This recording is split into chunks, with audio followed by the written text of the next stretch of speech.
Do not think, O man, that the gods always deliver the nations of the earth in a day or by miracles. They go to the foundation of a matter, they make man his servant to help deliver himself. They stir up the nations in rites and ceremonies first, then come after, and appropriate the rites and ceremonies.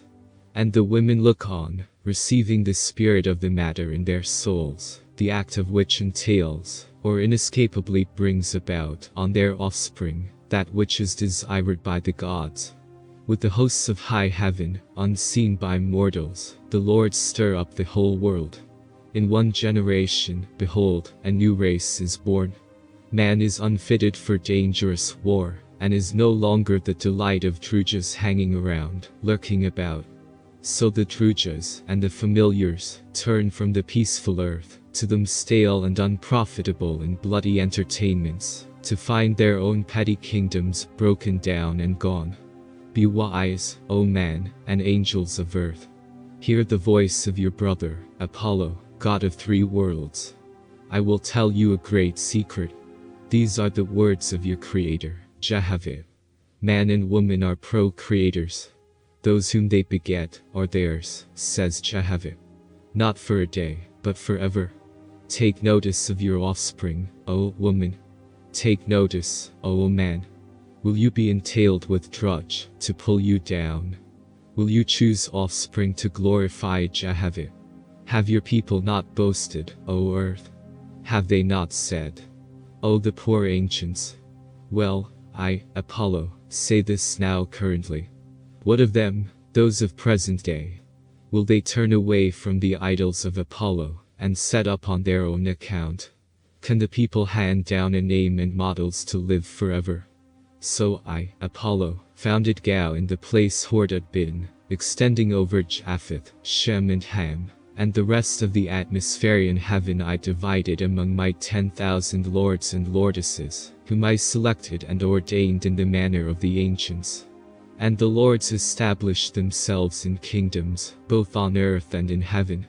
And they inspired kings and queens to erect images in the temples, and the images were given a name signifying harmony, symmetry and music, thematic overtures for which I, Apollo, was sent to earth for. And the names of these overtures varied in many countries, because of the languages of the people. But the signification was that these three entities comprised the All-Light, the Creator, XIV. And mortals were taught by the inspiration of angels how to make the images, for there were no corporeans sufficiently perfect for models. According to the perfection of the images, so were they considered to be favored by XIV, and the sign of XIV's approval was manifested in the time of the sacred dance performed by the selected Suis, and the sign was, if the whirling dance caused many women to fall down by enchantment, then XIV was pleased. Hear me, Apollo, a son of XIV, O man. The enchantment of the women was what the lords desired, for the impression of the soul of woman shapes the unborn child. In that regard, they, the people of earth, worshipped blindly before the idols, not being sufficiently wise to understand how XIV was laying down the foundation for the coming race. O you mortal men of little wisdom, compared with the lords of heaven, how puffed up you are in judgment, not knowing the race from which you sprang. XIV's gods and lords mold the inhabitants of the earth, as clay is molded in a potter's hand. They of XIV set them of the earth up, show them of the earth the way, and say to them of the earth, Go. Mortals go on a little while, like a young child that totters and falls. And again the Lord set them up, and man, ungrateful, forgets and denies his God. The unseen angels lead man and woman together, and say, Marry. And they wed, and bring forth of the Lord. Then man inquires, What do you mean? Bring forth of the Lord? But his judgment, the judgment of man, is under a cloud. He flatters himself that XIV created him, and then went away, and since then he has been his own master. O man, what is your folly? How have you found such cunning ways to put off your creator XIV? What greater profit do you have in putting him away, than in trying to perceive him in all things? Why will you sing of man who is in darkness, and of the earth, which is just a fraction of the great I Am? Do you not hope for wisdom, so that guardian angels may go away and rest?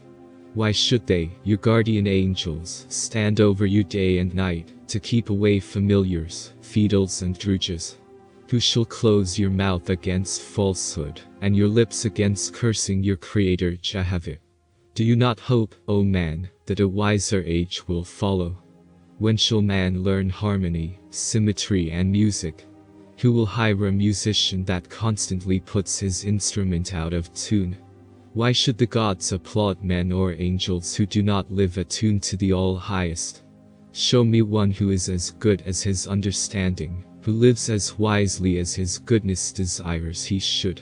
He will understand my words, the words of his brother Apollo, and I, Apollo, can come to him and inspire him with great wisdom. He will comprehend the love a God has over mortals, and the patience of the toiling lords and angels. Hear me, O man. I, Apollo, will answer a great matter. The angels of heaven who are good, labor for those beneath them. This is their work, day and night. Do not think that they go away to idleness forever. To the Etherian, industry becomes rest. To those who have attained to be gods, there is spontaneous growth forever. Remember this and be wise. To the atmospherian and to mortals, idleness of soul leads downward forever.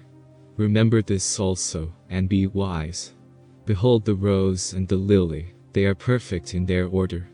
Being one with XIV, they did not paint themselves. Let your soul practice with your Creator, and you shall become one with Him, even His Son. Find the symmetry of flesh, the symmetry of the spirit, the harmony of music, your gracefulness in all things, and consider wisely your behavior. The star of XIV is within your soul. Feed it, O man, and you, O angel of heaven, and it will grow to be a god. Rob it or starve it, and you shall remain nothing.